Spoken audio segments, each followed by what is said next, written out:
আজকের এই ভিডিওতে আমি তোমাদের সঙ্গে আলোচনা করব Swami Vivekananda merit cum means scholarship 2025-26 সেশনের নতুন পদ্ধতিতে কি ডকুমেন্টস লাগবে ফ্রেশ এবং রিনিউয়াল অ্যাপ্লিকেশনের ক্ষেত্রে তা step by step official portal থেকে সবার সঙ্গে শেয়ার করছি। তো চলো ভিডিওটি শুরু করা যাক।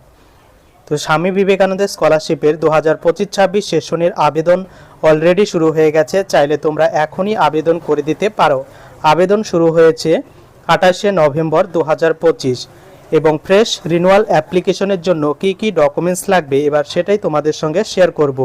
প্রথমত যারা এই বছর ফ্রেশ অ্যাপ্লিকেশন করবে তাদের কি ডকুমেন্টস লাগবে। প্রথমত মাধ্যমিকের মার্কশিট লাগবে, এরপর লাগবে লাস্ট যে এক্সাম তুমি পাস করেছো সেই এক্সামের মার্কশিট লাগবে। তৃতীয়ত অ্যাডমিশন রিসিভ কপি লাগবে।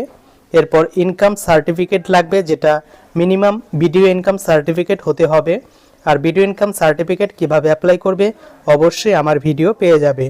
এরপর ডোমিসিয়াল হিসাবে তোমাকে অবশ্যই আধার কার্ডটি দিয়ে দিতে হবে এবং ব্যাংকের পাসবই লাগবে এবং তার সঙ্গে যেটি লাগছে এবছর এক্সট্রা করে সেটি হচ্ছে খাদ্য সাথী আইডি বা তোমাদের রেশন কার্ড কিন্তু অবশ্যই থাকতে হবে। এরপর তোমাদের যদি ইয়ার গ্যাপ থেকে থাকে সেক্ষেত্রে ইয়ার গ্যাপ ডিক্লারেশন লাগবে হেড অফ দ্য ইনস্টিটিউশন থেকে। এই কয়েকটি ডকুমেন্টস কিন্তু স্বামী বিবেকানন্দ স্কলারশিপের ফ্রেশ অ্যাপ্লিকেশনের ক্ষেত্রে লাগবে। এরপর রিনিউয়াল অ্যাপ্লিকেশনের ক্ষেত্রে কি ডকুমেন্টস লাগবে।